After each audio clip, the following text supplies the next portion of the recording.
महंगाई की मार झेल रहे मिडिल क्लास फैमिली को और आर्थिक बोझ झेलना पड़ रहा है। दरअसल स्कूल खुलते ही छात्रों के परिवहन वाले ऑटो और बस संचालकों ने किराए से लगभग 1.5 से 2 गुना तक बढ़ोतरी कर दी है, जिसकी सीधी मार आम लोगों पर पड़ रही है। इसी के पीछे ऑटो और बस संचालकों का तर्क यह है कि स्कूली बच्चों की संख्या में काफी कमी आई है और पेट्रोलियम के दाम पर भारी बढ़ोतरी की वजह से उन्हें किराया बढ़ाना पड़ा है। वहीं इस बढ़ोतरी को लेकर छात्रों के परिजन काफी परेशान हैं। उनके अनुसार घर का बजट चलाना अब पहले से भी मुश्किल हो गया है। अब बच्चों के ट्रांसपोर्टिंग किराए में बढ़ोतरी उनके लिए बड़ी मुसीबत साबित हो रहा है। वहीं स्कूल प्रबंधन भी ऑटो और बस संचालकों के द्वारा किराया वृद्धि किए जाने का समर्थन कर रहे हैं। सूरजपुर से विष्णु कसेरा की रिपोर्ट। मैं 3-4 साल से बच्चे लोगों को ला ले जा रहा हूँ ऑटो में, और पहले डीजल का रेट कम था तो अपना खर्चा निकल जाता था आसानी से। अब डीजल का रेट चूँकि बढ़ गया है तो 1000-1500 रुपये में पोसाई नहीं पड़ता। पहले 1000 रुपये लेते थे, लेकिन अब 1500 में भी पोसाई नहीं पड़ रहा है। काम चल रहा है, क्या करें, बढ़ाना पड़ेगा भाड़ा। नहीं, महंगाई बढ़ रहा है तो ऐसा तो बात होता है कहीं कहीं, बाकी बढ़ाना तो पड़ेगा।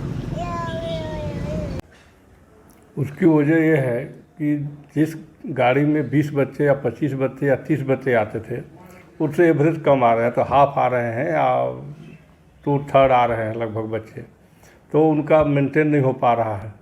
और जो ड्राइवर है उसका खर्चा, गाड़ी का मेंटेनेंस, तेल का खर्चा, और दूसरा कारण है कि तेल महंगा हो गया है। इसके चलते वो भी कैसों कैसों चला रहे हैं, बड़े मुश्किल से, उनको कोई लाभ नहीं हो रहा है। वो इस आशा में चला रहे हैं कि अगले साल बच्चे कुछ बढ़ेंगे तो फिर धीरे धीरे सब सामान्य हो जाएगा। हाँ, आर्थिक बोझ तो सभी का मतलब बढ़ा है। अब स्कूल वाले हैं, उनका जो खर्चा है मेंटेन नहीं हो पा रहा है।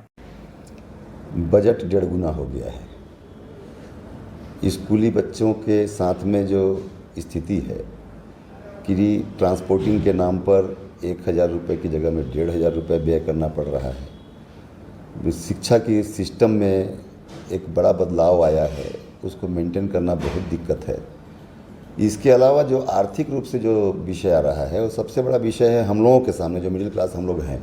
उस स्थिति में एक बड़ा अमाउंट ट्रांसपोर्टिंग में व्यय करना पड़ रहा है। और किन कारणों से ये व्यय बढ़ा है, अब तो उनसे बात करते हैं तो बोलते हैं कि डीजल का, पेट्रोल का रेट बढ़ गया है।